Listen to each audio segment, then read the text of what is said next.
माता दी मित्रों, आप सभी को हमारे और हमारे संस्थान की तरफ से माँ दुर्गा के इस नवरात्रि की ढेर सारी शुभकामनाएं। क्योंकि आज का जो हमारा एपिसोड है, कार्यक्रम है, ये आपको बताएंगे हम अपने इस कार्यक्रम में कि माँ दुर्गा के नवरात्रे यानी श्राद्ध नवरात्रे इस बार कब आरंभ होने वाले हैं, कब से शुरू हैं।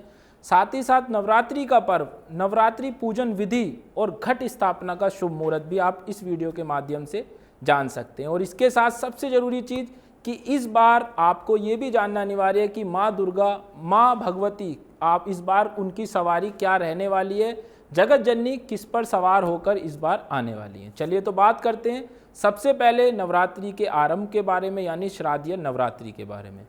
देखिए, वैसे तो त्योहारों के इस देश में नवरात्रि एक ऐसा त्यौहार है जिसे देश के अलग अलग हिस्सों में अलग अलग प्रकार से मनाया जाता है। गुजरात से लेकर बंगाल तक दुर्गा पूजा या शक्ति की आराधना के इस पर्व को बेहद महत्वपूर्ण माना गया है। कहीं माँ की भक्ति में गरबा करने का रिवाज है, कहीं सिंदूरा खेला जाता है। ऐसी परंपराएं हैं वो जो हमारे पूरे इस देश में अलग अलग प्रकार से माँ भगवती की पूजा इन 9 के 9 दिन की जाती है। और नवरात्रि के इन 9 दिनों में माँ दुर्गा के 9 अलग अलग स्वरूपों की, अलग अलग रूपों की उपासना और पूजा पाठ भी की जाती है। और बड़ी संख्या में इसमें लोग दौरान व्रत रखते हैं, बड़ी संख्या में पूजा पाठ करते हैं, घर में कलश स्थापना करते हैं। तो उसी को लेकर अगर हम जानें तो आज हम बात करने वाले हैं कि नवरात्रि इस साल 2021 में कब से आरंभ है। तो नवरात्रि का त्यौहार क्या है, घट स्थापना का शुभ मुहूर्त क्या है, इसके बारे में अब जान लेते हैं। इस साल जो नवरात्रि का आरंभ है वो पंचांग के अनुसार नवरात्रि का त्यौहार अश्वनी माह के शुक्ल पक्ष की प्रतिपदा यानी पहले दिन से ही आरंभ होगा। अंग्रेजी कैलेंडर के मुताबिक अगर बात करें तो साल 2021 में ये तिथि 7 अक्टूबर को पड़ रही है, यानी 7 अक्टूबर से नवरात्रि का आरंभ हो जाएगा। अश्वनी माह की प्रतिपदा यानी पहले दिन होने वाली नवरात्रि को श्राद्ध नवरात्रि कहा जाता है। और ये नवरात्रि 7 अक्टूबर से 15 अक्टूबर तक श्राद्ध नवरात्रि चलने वाली और 15 अक्टूबर तक श्राद्ध नवरात्रि का अंतिम दिन होगा। इस दिन घट और प्रतिमाओं का विसर्जन किया जाता है। अब अगर हम देखें कि कलश स्थापना के बारे में भी जान लेते हैं कि कलश स्थापना या घट स्थापना किस समय और शुभ मुहूर्त क्या रहने वाला है। देखिए, नवरात्रि का पर्व कलश स्थापना के साथ शुरू होता है और श्राद्ध नवरात्रि में इस बार 7 अक्टूबर 2021 को कलश स्थापना यानी घट स्थापना की जानी है। इस दिन कलश स्थापना का जो मुहूर्त है, शुभ मुहूर्त है, वो सुबह 9:33 से, मैं दोबारा बता देता हूँ, शुभ मुहूर्त रहेगा 9:33 से 11:31 तक रहने वाला है।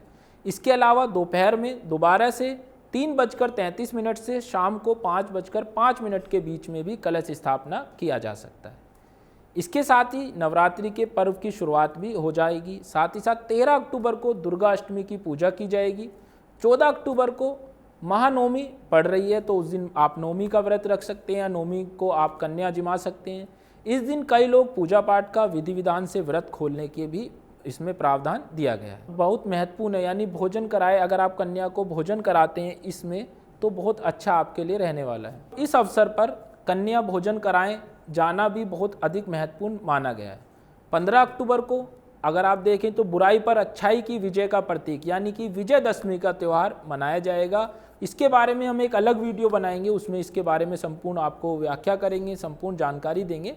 तो उसके लिए आप हमारे चैनल को सब्सक्राइब जरूर कीजिएगा। इसके बाद अगर देखें तो अब हम जानते हैं कि कलश स्थापना की विधि क्या है, किस समय कलश स्थापना किस प्रकार आपको कराई जानी है। तो सबसे पहले आपको कलश स्थापना के लिए सबसे पहले सुबह उठकर स्नान करना है, यानी कि ब्रह्म मुहूर्त में आपको स्नान करना है। उसके बाद साफ सुथरे कपड़े आपको धारण करने हैं और मंदिर की साफ़ सफाई करनी है और आप अपने घर की भी साफ़ सफाई ज़रूर कर लें। इसके बाद सफ़ेद या लाल रंग का आप कपड़ा बिछाएं, यानी जो आपका मंदिर है वहाँ सफ़ेद या लाल रंग का आपको कपड़ा बिछाना है चौकी पर, और इस कपड़े पर थोड़े से अक्षत यानी चावल आपको रख देने हैं। इसके बाद एक मिट्टी के बर्तन में आपको जौ बोने हैं और इस पात्र पर जल से भरा हुआ कलश आपको स्थापित करना है। और इसके बाद आप क्या करेंगे, इसके बाद कलश पर स्वास्तिक का निशान बनाएं, जो आप रोली से बना सकते हैं।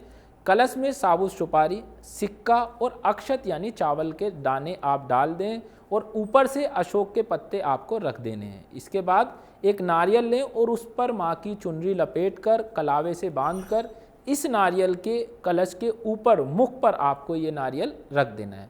अब माँ दुर्गा का ध्यान व आह्वान करते हुए सच्चे दिल से माता की पूजा करनी है और जगत जननी की कृपा आप पर बरसती रहेगी। और ये आपको कलश स्थापना की मैंने विधि बताई है। और अब ज़रूरी चीज़ आप जान लीजिए कि इस बार माँ की जो डोली रहने वाली है या जो माँ आने वाली है, सवारी रहेगी, वो आपकी माता इस बार डोली पर सवार होकर आने वाली है। यानी नवरात्रि में माता की सवारी का विशेष महत्व होता है। माता की सवारी नवरात्रि के प्रथम दिन से ही ज्ञात की जा सकती है कि माता की सवारी क्या है, या माता की सवारी के बारे में देवी भक्ता पुराण में बताया भी गया है। देवी भक्ता पुराण के अनुसार नवरात्रि की शुरुआत सोमवार या रविवार को होगी, तो इसका अर्थ है कि माँ दुर्गा हाथी पर सवार होकर आएगी। वहीं अगर शनिवार और मंगल के दिन नवरात्रि शुरू होगी तो माँ अक्ष यानी घोड़े पर सवार होकर आएंगी। इसके साथ साथ जब माता दुर्गा या नवरात्रि गुरुवार या शुक्रवार को नवरात्रि का आरंभ होता है, तो इसका अर्थ होता है कि माता डोली पर सवार होकर आएंगी। और इस बार श्राद्ध नवरात्रि का पर्व गुरुवार से आरंभ हो रहा है, तो इसका अर्थ हुआ कि माता इस बार डोली पर सवार होकर आपके घरों में आएंगी। और इसीलिए इस नवरात्रि को बेहद खास और शुभ नवरात्रि भी माना गया है। और कई शास्त्रों में ऐसा देखा भी गया है कि ये जो नवरात्रि का पर्व है, इस बार लगभग 41 साल बाद ऐसे कुछ मुहूर्त बन रहे हैं, शुभ योग बन रहे हैं, ताकि आपको इस नवरात्रि अगर आप माता की आराधना सही तरीके से और उचित ढंग से करते हैं तो माता का आशीर्वाद सदैव आप लोगों के ऊपर बना रहेगा। इसके लिए कई सारी और भी वीडियो हमारे इस कार्यक्रम में, हमारे इस चैनल पर आप देख सकते हैं, जिसमें माता के बारे में, उपायों के बारे में, कुछ ऐसे विशेष टोटकों के बारे में हम आपको बताएंगे, जिन्हें इस नवरात्रि पर करने से आपके जीवन में जितने भी कष्ट हैं वो सभी माता रानी हर लेंगी। तो आज के लिए इतना ही, मिलते हैं एक नई वीडियो में नई चीज़ों के साथ। जय माता दी मित्रों।